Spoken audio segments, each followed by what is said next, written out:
Hello, my name is Patrick Allen, and I'm an interviewer for the Veterans History Project for the Library of Congress in Washington, D.C. And the program is conducted through the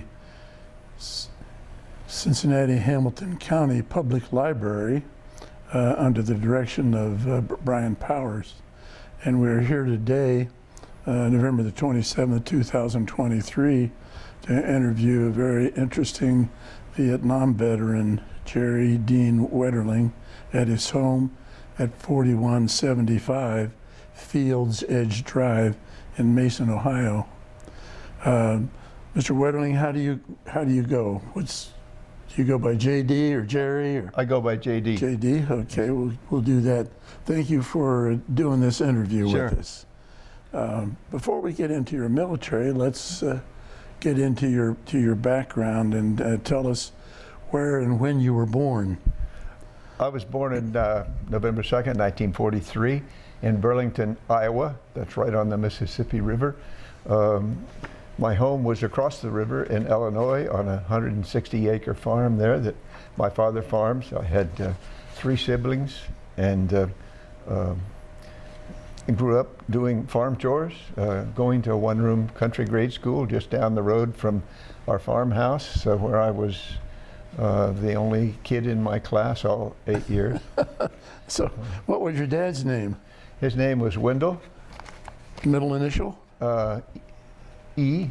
Wendell E. Wetterling. And do you know when your dad was born? January 10th, 1912. And how about your mom? What was her name? Alberta Lucille. And what was her maiden name?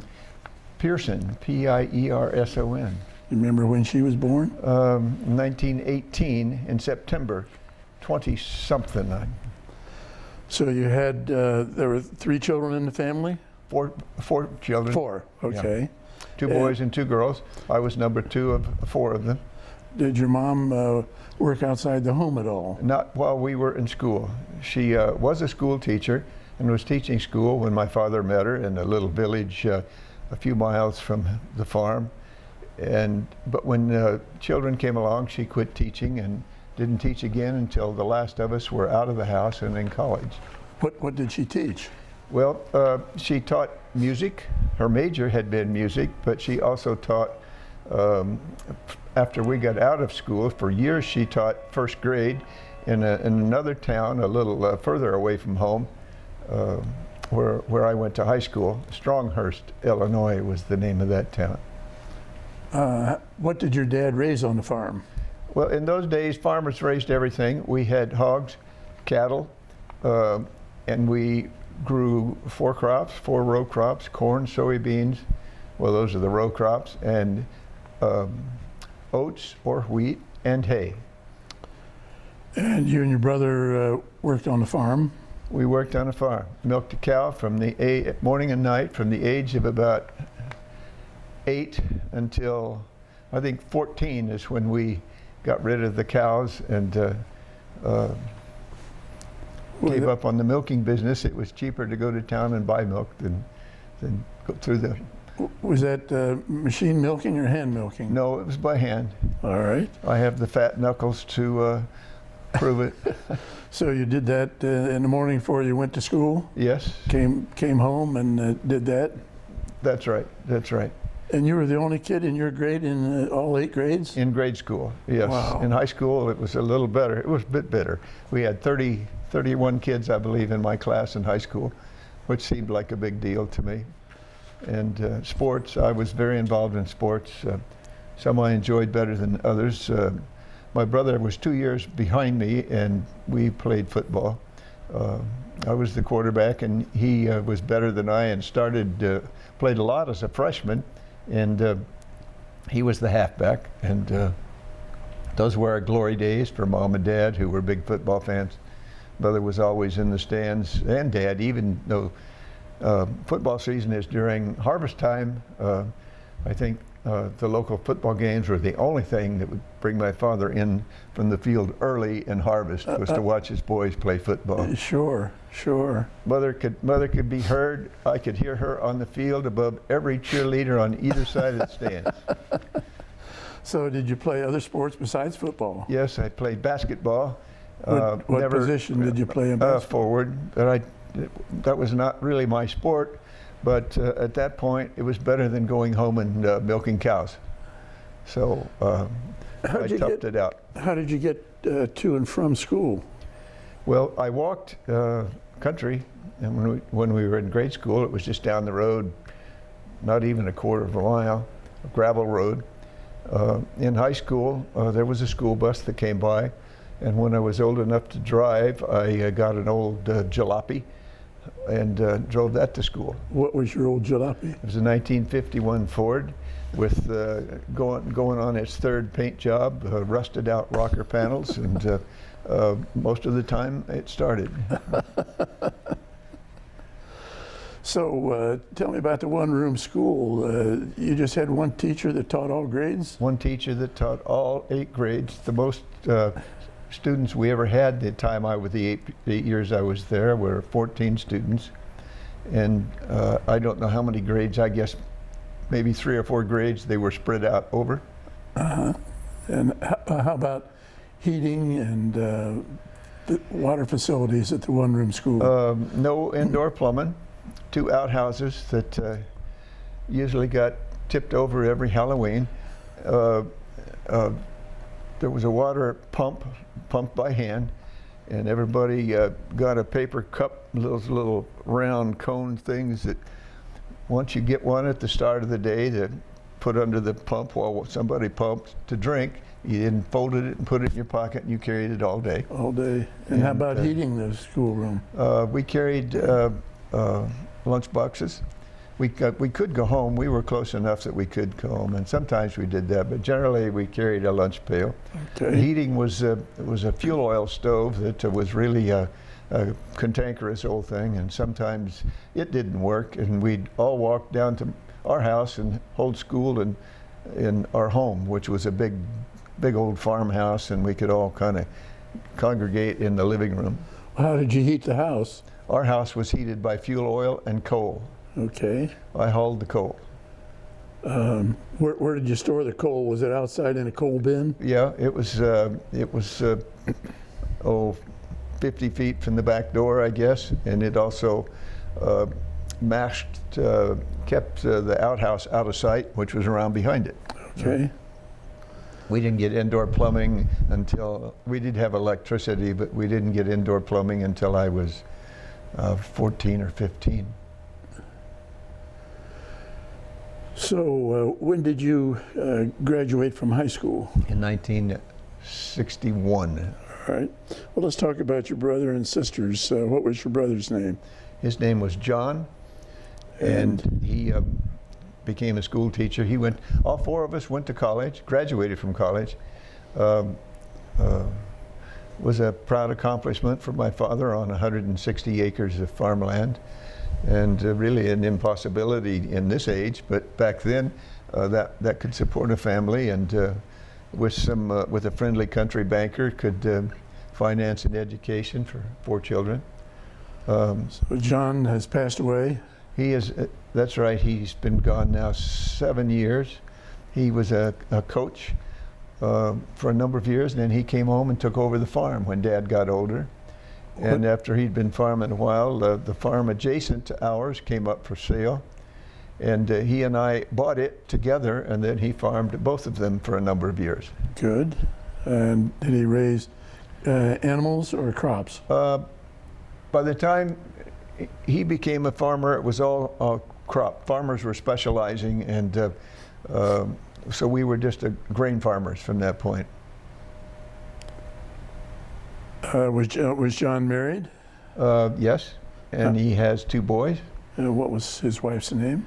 His wife's name was Rose. She was a local girl, daughter of a farmer on the other side of town. And you had a sister, Jean? Jean was the younger one, and she had a family, 2 boys, and she is no longer living either. She died at a relatively early age, about 65, I think, or so, I'm sorry. from dementia related disease. Sorry to hear that. Where was Jean living? At the time, she was living in Colorado, and when she got sick enough, she moved to New York, where she had spent a good part of her life as a school counselor. And she had a lot of, that was her church home, and a lot of friends there. And she moved back there to a nursing home, and died and was buried back there. What was her married name? Marion, Jean Marion. Marion? Yes. And you had another sister? Yes, her name was Geraldine, and she is still alive. She is single now. She's older by a year and a half. She lives in suburban Chicago and has 3 children, 3 daughters. They're all married and live around the country, but she still lives in Chicago. And her last name is? Powers. All right, and the spelling of her name is Jerilyn? That's right. All right. All right, now you talked about college. After high school, did you go right into college? Yes. Where did you go? University of Illinois. And what did you study there? Started out an aeronautical engineer because I had decided that I wanted to be a pilot. That made that decision very early in life, watching airplanes fly over the farm. They were relatively low when they came over our farm because there was a moderate-sized town, Burlington, Iowa, the one where I was born, that had an airport. So planes would come in to land, and as the crow flies, we were probably 10 miles from the airport. So they were low enough to see them and get an interest in them as I laid in the grass out in the backyard staring up at the sky. And then I found out as I got older that there was such a thing as fighter planes, single engine types, and I decided I wanted to be a fighter pilot. And I pretty much geared my life to that goal from that point on. And so when I got to the University of Illinois, I thought, well, aeronautical engineer sounds like a logical thing for somebody who likes flying, but I found out it was a pretty tough major.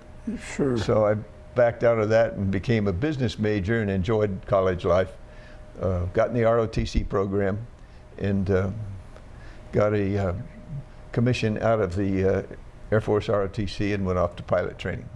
Well, while you were going to University of Illinois on holidays and stuff, did you still go home and help out on the farm? Yes. Well, it didn't help out much in the, summer vacations. Not even then, because I could make more. By that time, I wasn't neither boy. My brother was close enough to me that we were both away from home, and Dad got a hired man then, so he didn't need us as badly as he did when we were around to help. Or he needed us, but he had to hire somebody. Okay. So since he had a full-time guy, we could work and make more money. And I worked construction summertime, going to college, and commercial or residential? Both. Okay. And what'd your brother do? Did he work construction too? Yeah, yes, as a matter of fact, he did. Okay. So did you graduate in 4 years? Yes. And you got a commission? Yes. Where did you go? I went to pilot training in Vance Air Force Base, Enid, Oklahoma, about 70 miles north of Oklahoma City. And that program lasted a year, 53 weeks to be exact. And at the end of graduation, it was important to do your very best in pilot training and finish high in the class, because you got to choose what airplane you were to fly next based on where you finished in the class. The first guy got the first choice and on down the list. Wasn't quite that simple, but in effect that's what it was. That you had to pick among what was available at the time you graduated, and among the planes that were available was an F-100 when I graduated, and I was first in my class. And so I chose the 100. Well, congratulations on being first. Thank you. What kind of planes did you train in? Start out in a little T-41, like a little single-engine plane you see flying over here for just a few hours, 40 hours in that. And then a small two-seat twin-engine jet trainer called the T-37, still around. It's called the Tweety Bird. It converted, it converted JP4 to noise, but it was a lot of fun. It was a aerobatic little thing, and one of the most fun to do aerobatics in of any plane I ever flew. And when we were reached the solo stage out of Oklahoma, our aerobatic area was mostly over Kansas because there's not much out there. Big wheat farms, and you wasn't going to hurt too many things if you made contact with the ground. So we could go out over Kansas and just ring that little bird upside down. It would just tie itself in knots for you and then untie. It was wonderful. So all that training was at Enid? Yes. Okay, and then where did you go from there? Well, the advanced trainer then after the T-37 was the T-38. And you've probably seen pictures of it. It looks like a white rocket, and it is super fast, accelerates, feels like Harley Davidson trying to claw its way out from underneath you on takeoff roll. And it was really just a rocket with a saddle on it. And that's where we spent the longest period of our time in pilot training. A little better than 6 months in that plane. Okay. And so from there I went to F-100 fighter pilot school, was in Clovis, New Mexico at Cannon Air Force Base. Again, a place where not too populous, where you could go out. They had a big bullseye pointed out there and painted out there on the desert floor. We said it was 1,000 miles of beach with no water, and we aimed bombs and rockets and guns at bullseyes and rag wall-like things to strafe and put your bullets through. Bullets were all painted on the noses of them so that you could count the colored holes to see who got how many holes and so forth. Everything you did was scored. How'd you do in that? First. Good. So you did that how long? Went from there to Vietnam. Was a year in Vietnam, and not a few months in Spain, and then 2 and a fraction years in England at RAF Lakenheath, and then I got out of the service. Well, let's talk about going to Vietnam. Where were you when you got your assignment to Vietnam? I was assigned to a place called Torrijo, which... But where were you when you got that? Where were you when you got that assignment? I was at Clovis, New Mexico, Cannon Air Force Base. July, well, it's not on the map, but it's right about here. Right about there, which, as you can see, is about halfway from between the southern point of Vietnam, and here's the DMZ zone, or the demilitarized zone, and then this is North Vietnam. And our territory, our missions, went from all the way down here to a place called Mugia Pass, which sits right about here, a mountain pass that was, it was a choke point really for the Ho Chi Minh Trail, where all the supplies for North Vietnam's war effort came through. And now, where is that? Where's the trail on the map? I'm pointing to the general direction of it. It's not labeled here. At least not. There might be some small print I can't see without my glasses, but that's the general area where it is. And that's where you were most of the time for not most of the time, but a lot of the time. That was a pretty good haul from Tui Wa, so we had to refuel, air-to-air refuel, en route to the target to have enough fuel to get that far.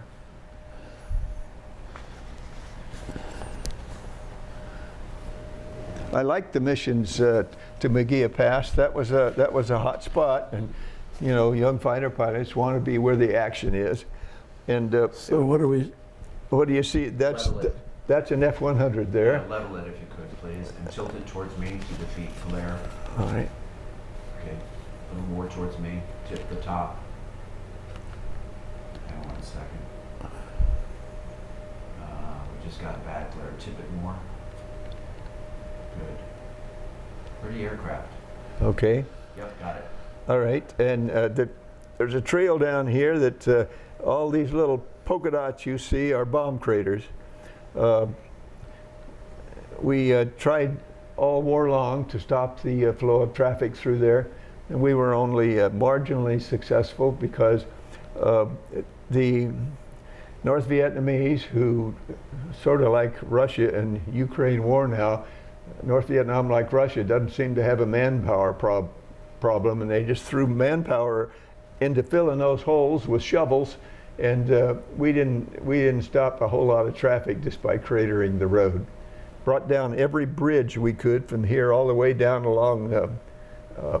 This was all in Laos and Cambodia. None of that was in Vietnam. They were supposed to be neutral, but nobody seemed to recognize that fact in executing You were where the war. you were where you really weren't. That's right. We left a lot of planes up there. Did a lot of damage, certainly, but we lost a lot of planes, a lot of pilots, a lot of guys become POWs. I have a friend who's buried about 60 miles south of there in a grave that was never found. He went up against a target that was shooting back at him, and they both lost. So what were they using for anti-aircraft? They had everything from 50 caliber to, they had 101 millimeter, 103, something like that.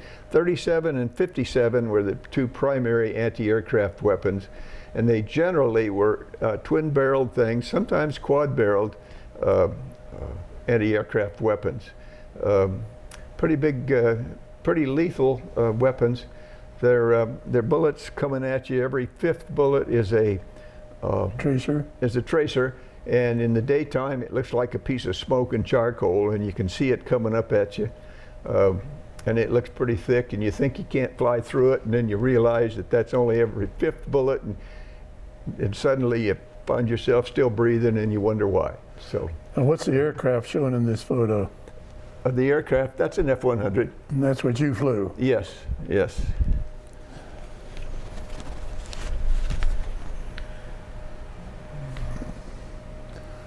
What kind of armament is on that aircraft? 750-pound bombs. That's what these are. And these look like rocket pods. That nose pod blows away, and there are 17 2.75-inch rockets that come out of there. Was that your usual armament? No, mostly it was those 750-pound bombs and all kinds of CBU, cluster bomb units, kinds of things that we dropped. And napalm. Napalm was used rather widely there as well, and it was very effective. What was the designation of the unit that you were flying in? The 41st TAC Fighter Wing. Or was it the 31st? What did I write there? You've got 31st Wing. What's that say? You've got 309 TAC Fighter Squadron, 31st Fighter Wing. Wing. 31st Tactical Fighter Wing. And then 613 TFS. Tactical Fighter Squadron. Each wing had 3 to 5 squadrons, and our squadron was 613. 613. Memory isn't very good anymore. Yeah, 613. Okay. And then we've got 401st. That was my next assignment after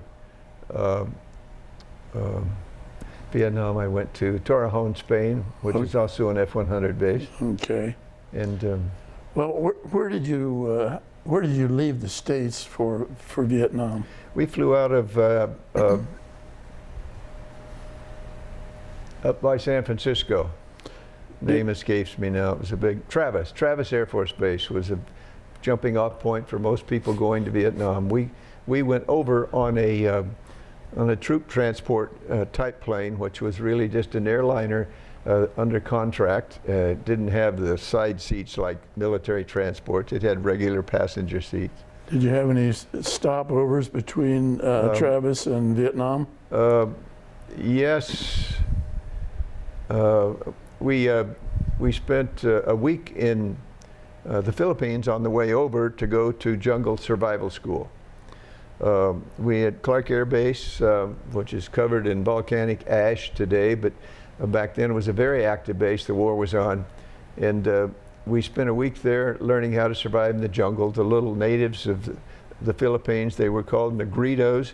They came about to your belt. They were little, tiny little guys whose machete was a half to 2/3 the size of them, but they survived in the jungle on nothing but that machete, and they taught us how to do the same thing.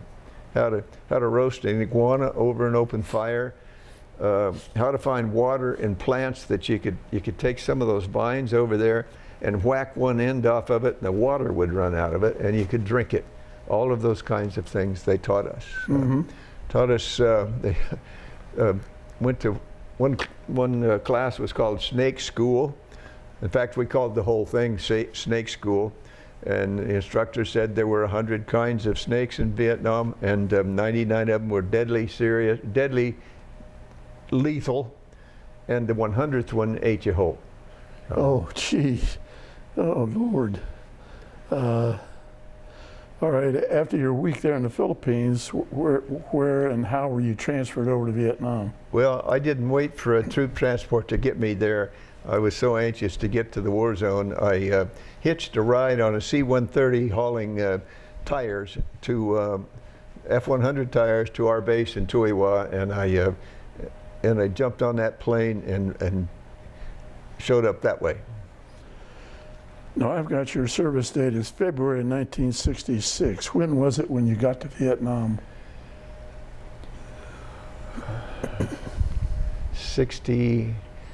May of 1968. Took a year of pilot training, and by the time it was all over, I was about a year at fighter pilot school. So, when you landed in Vietnam, what struck you? Was it the heat or the smell or what? Yes. Both? Yeah, mostly the heat. It was stifling. It was just oppressive. It just would take your breath away. It was so hot.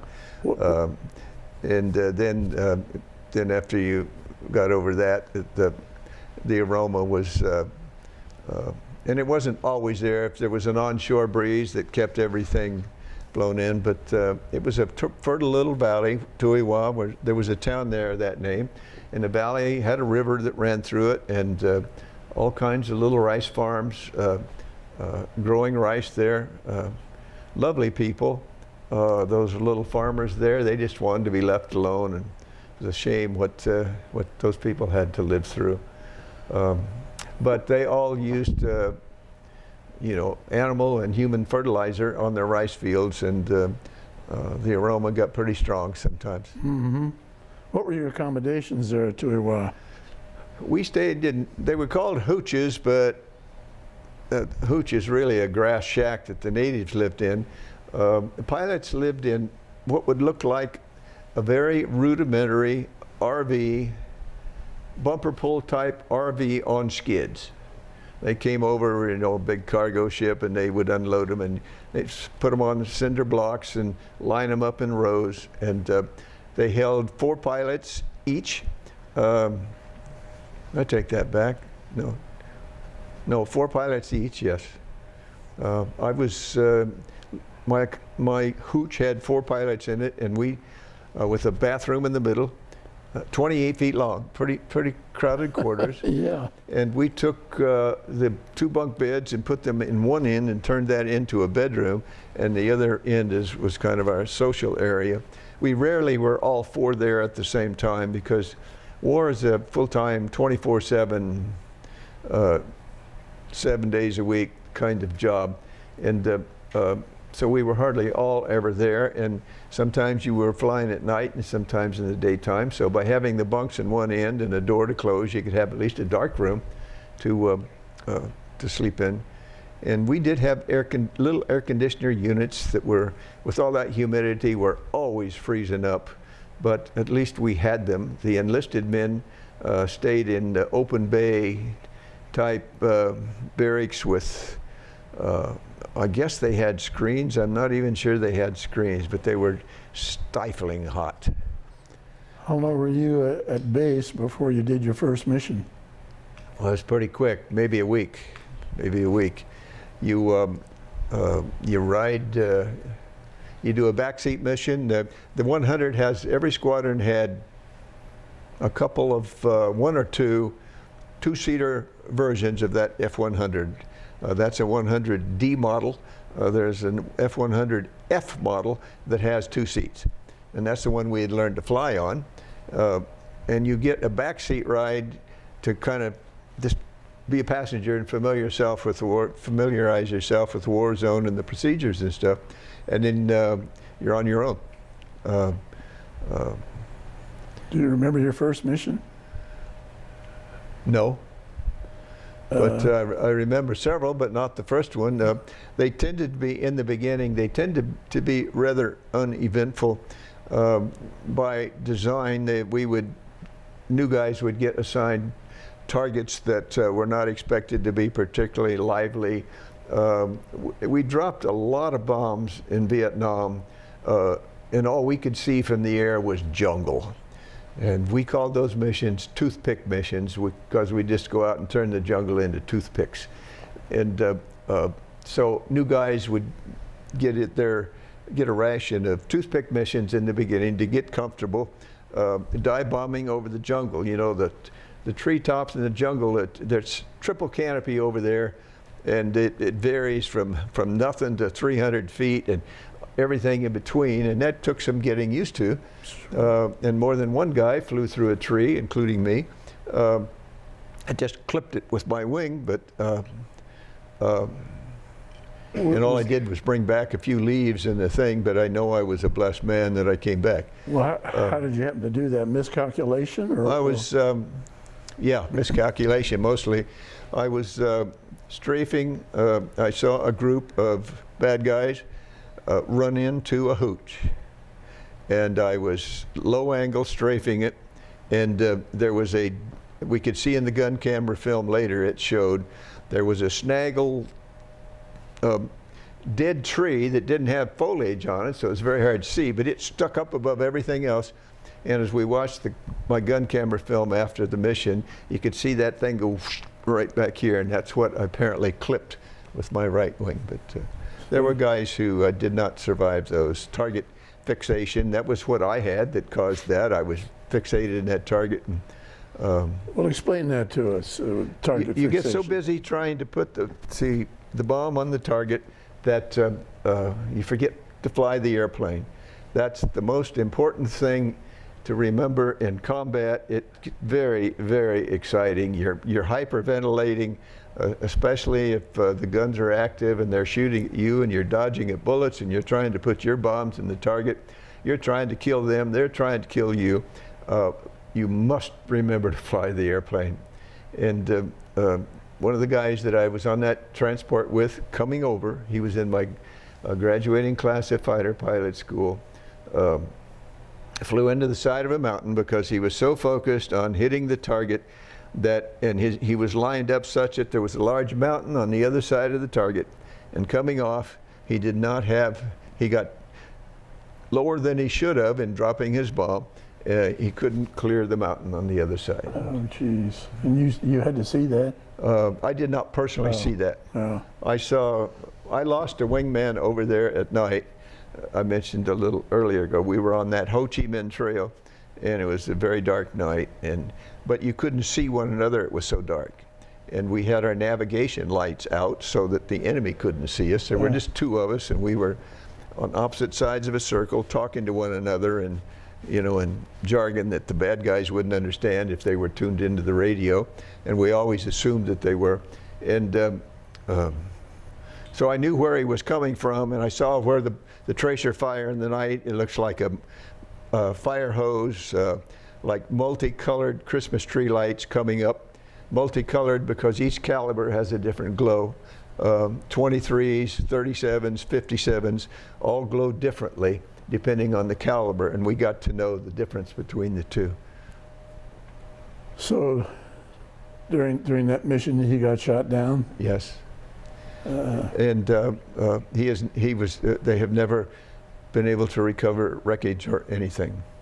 in spite of the fact that there was a mushroom-shaped cloud that just, or fireball that just lit up the mountain like day, but search and rescue was not able to find anything the next day or to this day. And we have an entire department in the U.S. military that searches for missing in action men. Right. I've read about that, and they're still active Yes. today over there. It was probably 25 years after the war that I heard from them. In fact, they had just been over there looking for him, and they wanted to know. I don't know how they found me. Government has its ways, even back then, I guess. But they wanted to know if over the years, if anything had ever occurred to me about that mission that might help them find him. Mm-hmm. And I didn't have anything, but I was glad to make the connection, and we stayed in touch for a few years. One spring, you have to do it when it's not the rainy season in the jungle, because it's just impossible then.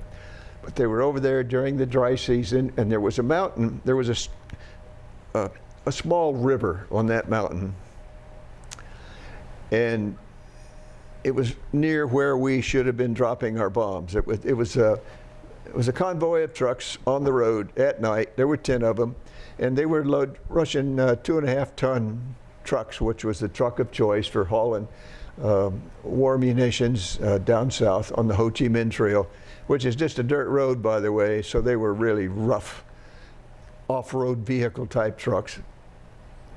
And they were on a road traversing the side of that mountain when the forward air controller in a C-130, which is a really big plane, big 4-engine transport, but this was early days of starlight scopes. And the first starlight scopes ever used in war were about this big around and a foot thick or so, and they would take a side door off the cargo door off the C-130 and poke that big starlight scope out, and the guy would sit inside and look at it. He saw the trucks in the road. They would drop a couple of white phosphorus, they called them logs because they looked like logs, 6-8 feet long, white phosphorus burning. When they got a few feet from the airplane, they begin to burn. And when they hit the ground, see, he was the only one who could see. So he knew where they were trying to drop the phosphorus logs. And when they hit the ground, he would say, you see those two burning logs? Let's say the line they make is north-south. The first truck I want you to hit is 50 meters to the east of the south log. And that's how we would begin. Mm-hmm. And of course, measuring distances in the inky blackness of night is really, really hard. Oh, sure. But if you could do it, and I was the flight lead. There were 2 of us that night, and I managed to do it. And he began to hit the truck. He was loaded with mortar rounds, I think, because he began to cook like a popcorn popper with the lid off, and those mortar rounds were going out, and he conveniently lit up the rest of the convoy for us, and then it was like fish in a barrel. Fish in a barrel. Until from somewhere off to the east of where they were, guns began to shoot at us. So were you just attacking with guns, or did you have rockets or bombs? We had those 750-pound bombs and one special bomb that we would held in reserve in case the guns began to shoot. It was a CBU, a cluster bomb unit. They're popular again if you watch the Ukraine war. We've given Ukraine a bunch of our old artillery shells and bombs that are cluster bombs.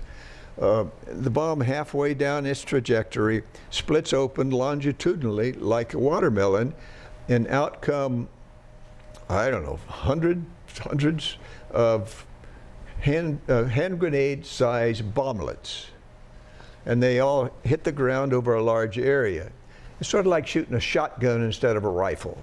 Mm-hmm. It would allow a larger area. These gun emplacements were often dug in and in concrete reinforced, and the gunners would shoot at you until the very last minute, and then they would all dive down into their concrete revetment area, and you would have had to put a a golden BB in there to get them, or else hit the weapon directly to destroy it.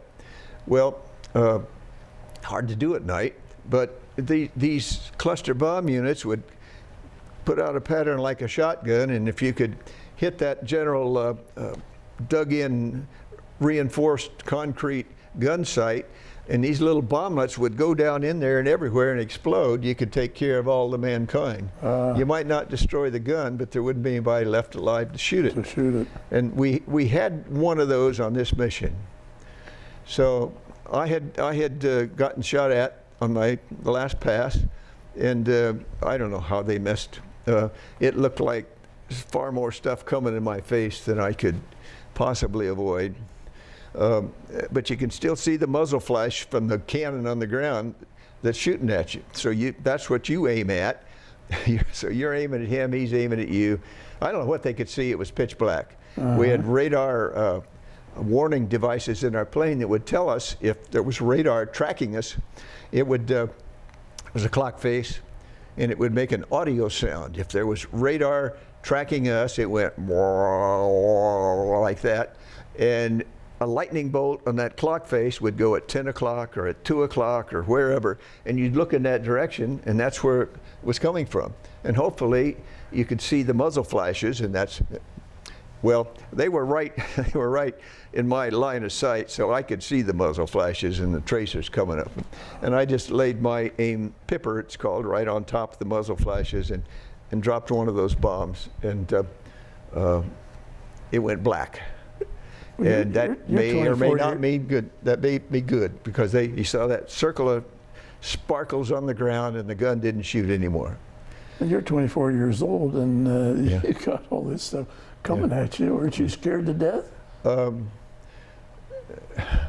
The first time it ever happened, I was. Yeah. After a while, war's a funny thing. It messes with your head, and you become pretty fearless. You become, I'm invincible. They shoot at you enough and miss.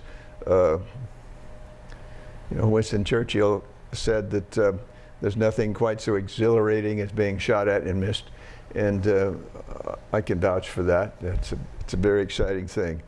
And if they miss enough, you begin to think you're pretty good, and your particular evasive techniques are working, and they're not going to get you. You're invincible. That's right.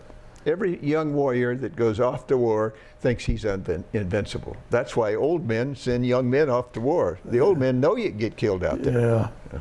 Well, give us an idea of your average day over there at Torrijo. Well, we flew on average once a day. By the time you fly and debrief, you've spent half a day or more, depending on the mission and so forth. Sometimes you will get scheduled twice. You could also pull alert over there. We pulled alert in support of the Army units for close air support. When they got in trouble, they would call us in, and we'd scramble off the alert pad to go rescue an Army unit on the ground that was being overwhelmed, needed air power. And those were very satisfying missions to help the Army guys out. The most job satisfaction I've ever had in my life is saving the good guys from the bad guys. Mm-hmm. To be called in, and we'd go out in the day or night. At night was the favorite time of the Viet Cong to try to overrun our little outposts and our little special forces camps located in little clearings, and usually high ground if possible, a mountaintop, and or a hilltop anyway. And we'd send big cargo ships out with flares to drop under parachutes to light up the area, to help us see where to put the bombs. Those flares would burn for a while and then go out, and then they're dark and you can't see them again, and you run the risk of inhaling one of those flares in your jet that you didn't see because it was no longer burning. And swinging under the parachutes, those flares lighting up the ground it's a very eerie thing, because they swing and you see the lights in the ground moving around. Usually there's tons of sparkles on the ground from good guys and bad guys. And as you come in on the target, even the small arms fire will usually point in your direction, the direction of your sound anyway, to try to hit you. It is possible with even an AK-47 to bring down a jet if you put the bullet in the right place. But they were one particular mission that I remember, because I have a picture of it coming home that day. The sunrise was the most spectacular sunrise in the world, and I had a camera and I was able to fly with one hand and take a picture of it. The most gorgeous sunrise. It made the cover of the book I wrote, in fact, about my experience over there. And but I didn't think I would ever see that day. And certainly the guys in the ground didn't. They thought they were goners. The bad guys were coming right over the barbed wire fence, the concertina wire, really, their rolls. And their trench line was 50 meters behind the barbed wire. And we were allowed to drop napalm within 50 meters of friendly troops. You would run parallel to the line of friendly troops, because at 400 knots, you can be more accurate left and right than you can back and forth. If you hesitate a millisecond, it's a few hundred feet maybe, up, forward and back. So you'd run parallel to the line, and they had called for us to put the napalm right on the concertina wire, because that's where the bad guys were. And we had to warn them, of course, well, keep your heads down, because we can drop that close, but if you stick your head out of that foxhole to see the show, you're going to become part of the show. Napalm burned so ferociously that it could suffocate a man without burning him at all, if you were close enough to the heat of the thing.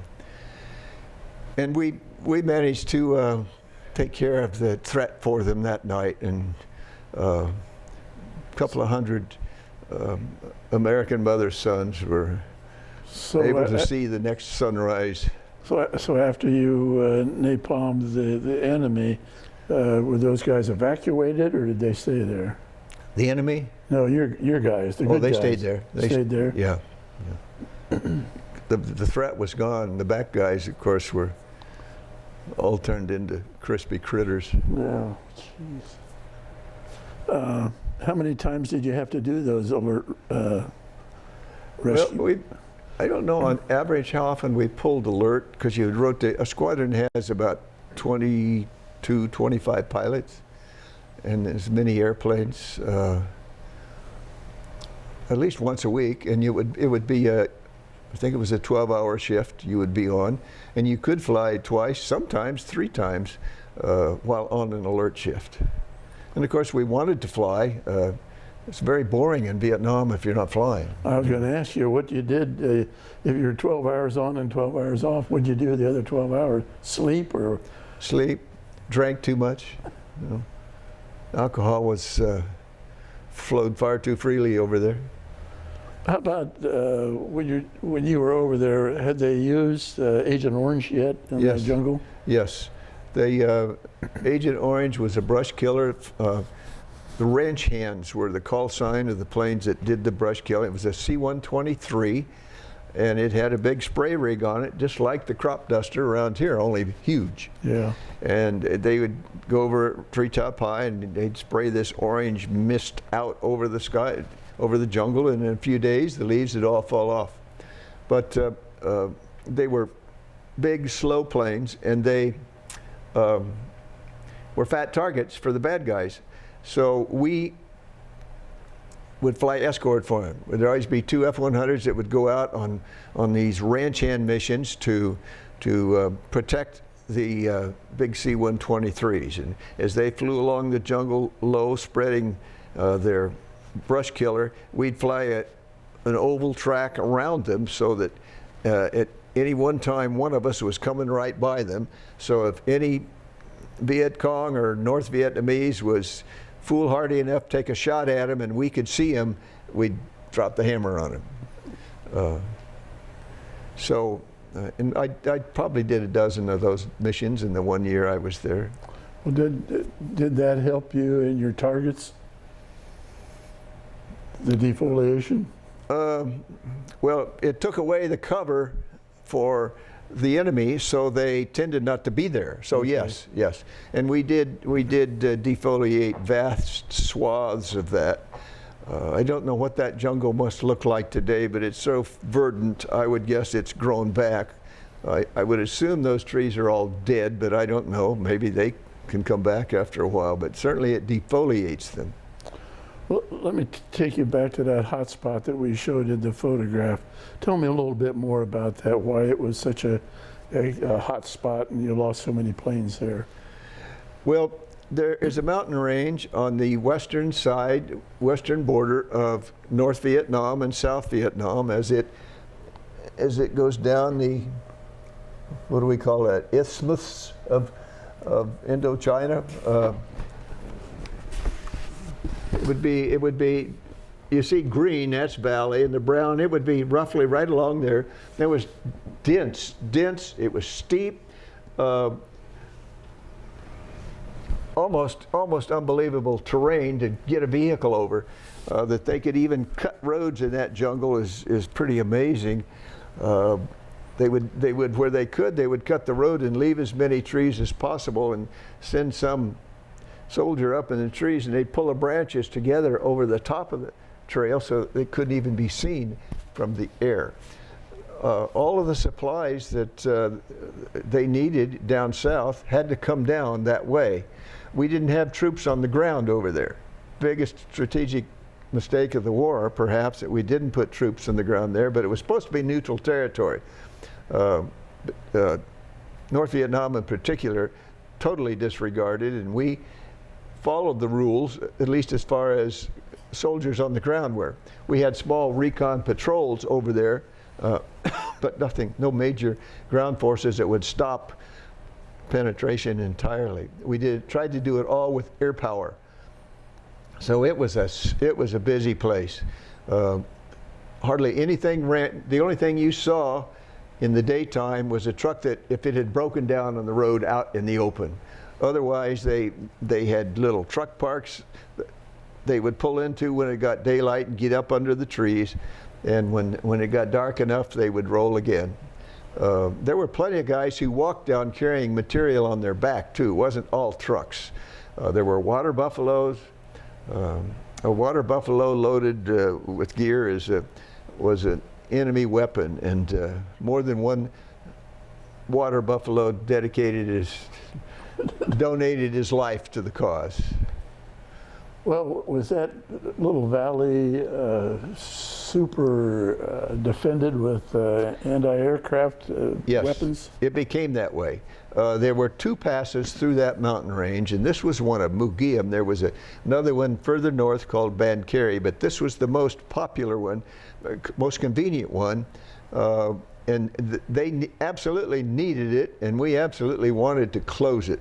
And when I arrived there, it was still a pretty idyllic looking mountain valley. You could see the pass and you could see a trail down there, but by the end of the war it was just one big long meandering sandbox. We had dropped so many bombs there.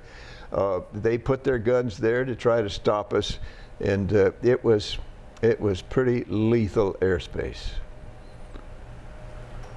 Did you have any missions where you attacked villages where the enemy was known to be located? Yes. Was there any warning given to the citizenry by the Army or Air Force? We were told there was, but you don't know. Sometimes it was apparent. Sometimes you would see the enemy run into a hooch or something, and I don't know why they thought that would be safe. They just gave you a bigger target to aim at. And a grass shack with napalm is just one big incinerator. Well, about how many missions did you fly over there? 268. 268 missions. In a year. And was your plane ever hit by any Yes. shells? Yes. Not in any way that ever caused me to have to bail out, but I collected some bullets that were in my plane. I've given them away over the years, little shrapnel pieces and so forth. but none that ever caused me to have to bail out. Did you ever count holes in your airplane? Yeah, but I never had very many. Okay. The profile of that plane, I mean, head on, that's a hard plane to hit. And I did have one bullet hole right in the leading edge of the wing. It could only be a lucky hit. But it does mean that there probably were maybe hundreds of them within feet of my head. The bullet hole was just 6 feet away. But there were missiles up north. We didn't get any missiles from Mugia Pass on south. And they had so many of them, and they ringed the targets. They knew the high value targets, and in those days the procedure for bombing was to dive bomb. You point at the target, and you have to fly right down the gun barrel to drop a bomb on a gun. Of course, today with GPS guided and infrared, you can stay up high and that bomb will home self-guide on a radar signal or a infrared signal or a GPS coordinates even. They can thread needles these days. Currently we have bombs that are very small because they can so pinpoint them, their target, that they could take a bunch of row houses like our neighborhood here. There are 4 units here. They could pinpoint unit number 3 and wipe it out and leave the 2 on either side standing. They're that precise. Really? Yeah. In fact, it's not much more than an inert piece of concrete, and the momentum alone is enough to cause an explosion.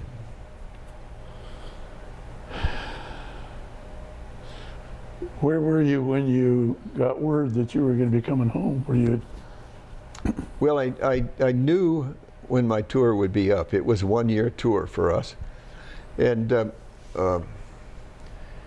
we were there during the time that the Korean War was threatening again, because the North Koreans had captured one of our Navy ships, the Mayagaz affair. I think it was the Mayagaz affair. And it looked like we might be going to war again. That would have been in '68 with North Korea. And the government called up a bunch of Air National Guard units to augment the regular Air Force. And we sent some regular Air Force units to Korea. Poor souls, nothing ever happened there, and they left the action to go sit up there and do nothing. But they were replaced in Vietnam with Air National Guard units. We had 2 guard units at Torrijo in our wing that got added to our wing, the New Mexico Air National Guard and the New York Niagara Falls National Guard, Air National Guard, both of them flying F-100C models.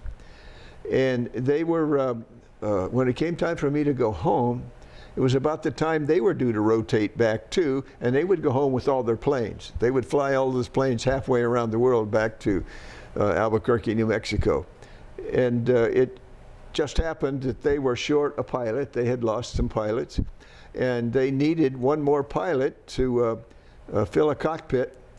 And my tour of duty was up at that point, so they asked me if I would fly the plane home. And I was like, throw me in that briar patch. Nobody wants to ride that troop transport halfway around the world, that cattle car treatment. So I was delighted to turn in my ticket and line up on the runway with 25 other F-100s on my last day of Vietnam and roar off that runway, one plane at a time, 5 seconds apart, into the rising sun, heading home. One last time. One last time. Boy, it was beautiful. That sunrise I'll never forget. So where did you stop on the way home from that? We did a ton of aerial refueling, of course, but we stopped overnight in Guam and Hawaii. Okay. Guam and Hawaii. And we have to refuel a lot between points there, because you try to keep enough fuel on board that if you can't take on fuel, if something happens, if you bend your probe or something malfunction or something, that you could still have enough fuel on board to get somewhere and get that plane on the ground. Well, there aren't a lot of choices in the Pacific Ocean, so we had to stay pretty nearly topped off all the way. So we fly in formation, very loose formation, with C-135 tankers, and we pretty much just kept rotating into the tanker to fill up, top off, and the next guy'd come on all the way across. How many gallons of fuel did your jet hold? Oh, I forget the numbers, but it was unbelievable. It was a big number. How about a range? What was your range on a tank? Well, our missions in Vietnam on one tank full of gas, which depends on whether you're cruising or whether you're full throttle and maneuvering, how long or how far you can go. But the average mission was an hour and a quarter, which would allow you to cruise to the target, full bore, dive bombing and whatnot over the target, and then cruise home. There were always tankers up. There were a couple of stations where tankers were always sitting there in their racetrack pattern, available if you needed them to take on some fuel to get home. Did you have to refuel at night? That'd be pretty tricky. Yeah, it is, especially in the beginning, but you kind of get the hang of that too. Wow. Yeah. Wow. So you come back to where in the States? Albuquerque? Albuquerque, yes. And tell me what happens from that point. I had orders to go to North Africa. We had a base then in Libya that all the Air Force units the weather in Europe is horrible. So it's hard to practice. You need some decent weather to practice in a fighter, dogfighting and bombing. You always keep practicing, even in peacetime. So everybody would rotate through this base in Libya where the sun almost always shined. And I was being assigned there. There was a small full-time contingency of F-100 pilots assigned in Libya. It was not an exciting tour, but my wife could be with me. We would live in those similar kinds of hooches as Vietnam, but it would just be my wife and I instead of 3 other fighter pilots. But en route, while I was home on leave, Colonel Gaddafi overthrew King Idris in Libya and kicked the Air Force base out of the country. So I got my orders changed to the Torrijo Air Base, Spain, which was really nice. That's Torrejon? That's right. Torrijo is also the public airport for Madrid. You simply turn one way off the runway for the military side and turn off the other way for the civilian side. Well, now you mentioned your wife went with you. Your wife's name is what? Karen. When did you and Karen get married? We got married when I was in pilot training in Oklahoma. Okay, so where is she living while you were over there in Vietnam? Her father was in Vietnam at the same time I was. He was a general on General Westmoreland and General Abrams' staff while I was up country in the fighter squadron. And so she went home to Colorado Springs, where her mother was living. That was his last assignment before he went to Vietnam. Say again? His name, General John E. Frizane. Brigadier General John E. Frizane, F-R-I-Z-E-N. He had been in charge of the Cheyenne Mountain Complex. It was pretty new back then, the NORAD headquarters. And so he went to Vietnam from there, but they owned a house in Colorado Springs, and his wife, and he had 2 daughters still at home. But Karen went home to live with them while I was in Vietnam. Were you able to correspond or communicate with her while you were in Vietnam? Yes, letters, and we remember the old reel-to-reel tape recorders? Yeah. We'd mail tape reels back and forth. Good. They still exist somewhere. I don't know if there's a player anywhere that'll play them, but they still works. So how long were you at Torrijon? About 6 or 7 months. I had decided after Vietnam that I did not want to make the Air Force a career and was going to get out when my obligation was up. That would have entailed a couple of years at Torrijo, and then I'd become a civilian again.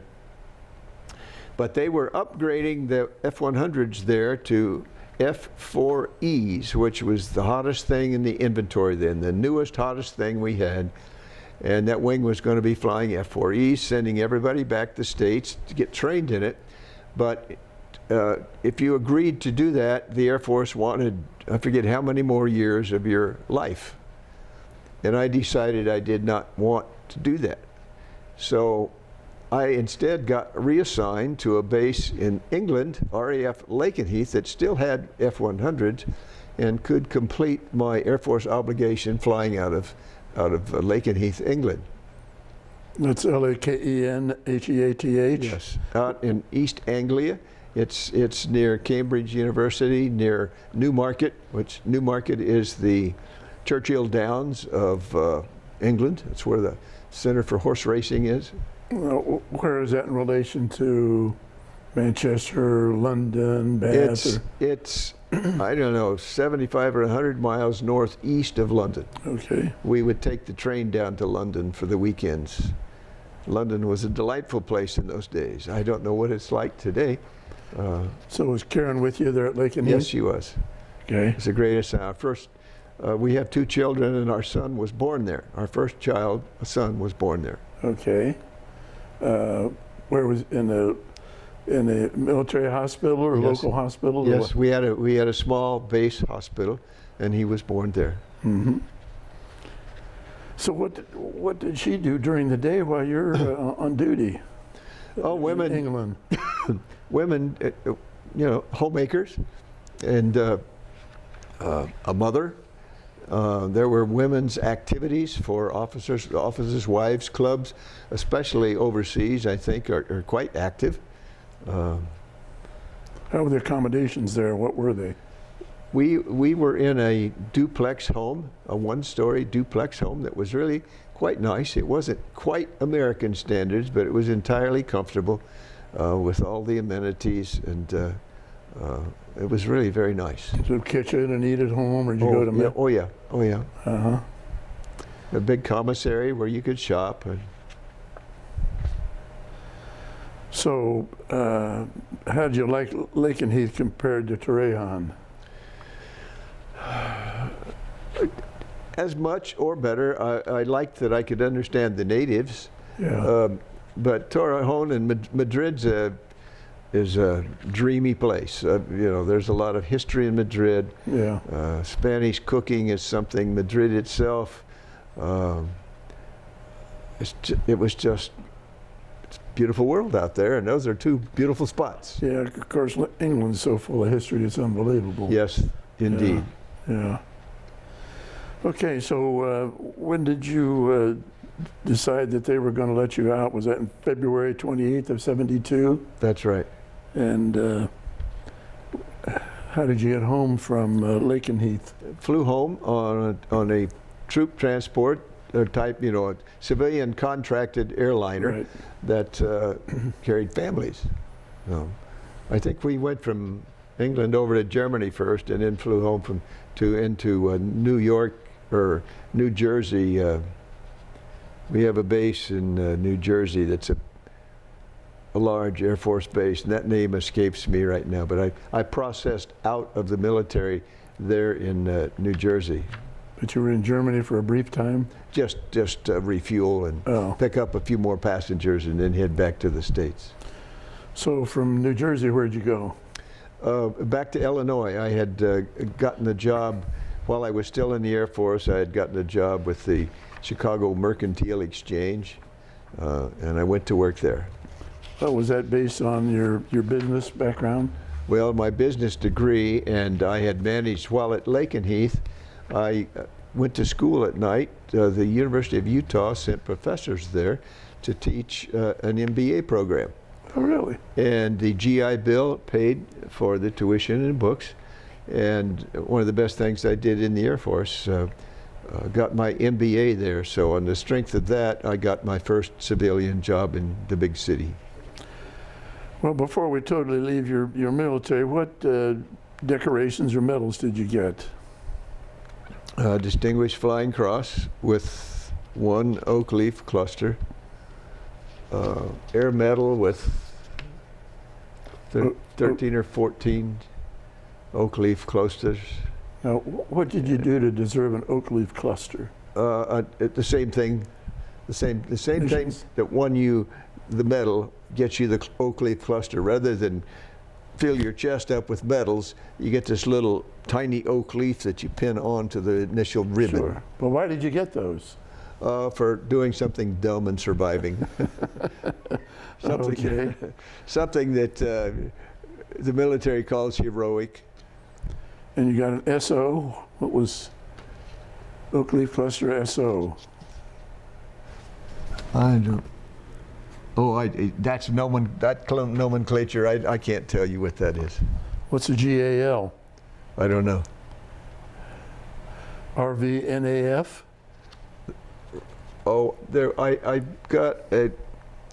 There was a Vietnamese award for heroism. I get Vietnamese. Vietnam Air Force. That's what that meant. Yeah, Royal Vietnam Air Force, and the medal was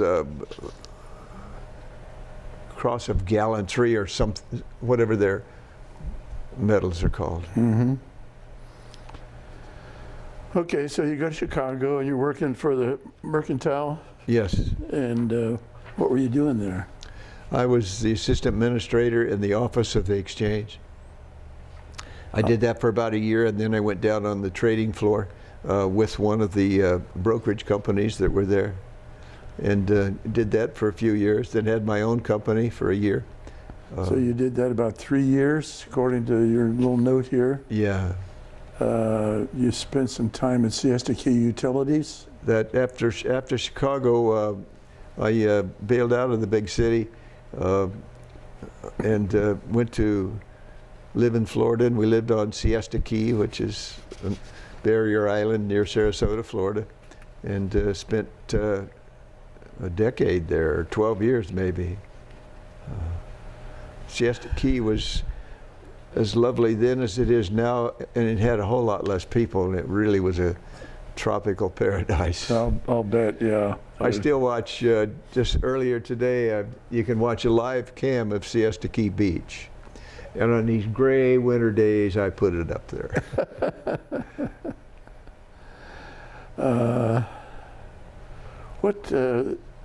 Agape Flights Aviation Group? Well, Did I pronounce that right? Agape. Agape. That's a kind of biblical love, agape love. That was a one-plane aviation company, a non-profit organization that flew supplies into and out of Haiti. out of Haiti. The post office and the regular mail service there was utterly unreliable. I mean, things would get stolen and whatnot. So this little one airplane group flew what the missionaries needed, going in and coming out, in order for them to get to do their jobs. And you've been active in a couple of Presbyterian church, Community Presbyterian, Cornerstone Yes. Presbyterian. Most of my life I have been very involved in the church. I'm a sold-out, God-fearing Presbyterian.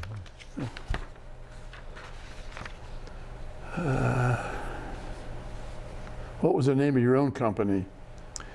I had a couple. In Chicago, I had one, was Malamed, Wetterling, and Fawcett.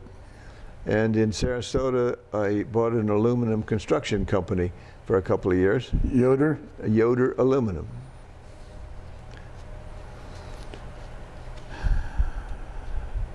So you're finally retired? Finally retired. What did you retire from? What was your last? My last regular paying job was in Tampa and Clearwater, Florida, with Morgan Stanley Dean Witter as a broker. I did that for the last 10 working years of my life. Retired at 57 and moved to Ridge Haven, North Carolina, a Presbyterian camp and conference center, and became the resident manager of the place. Did that for 7 years. 6.5, I guess.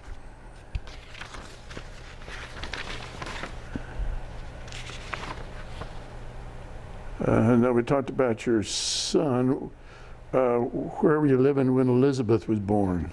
In suburban Chicago, Wheaton, Illinois, to be exact. And her married name was what? Her married name is Mealy, M-E-L-E. All right. And she's down here, you got her as 46? Yeah, she's a little older than that. Yeah, that's right, 46. And Steve is 52? That's right.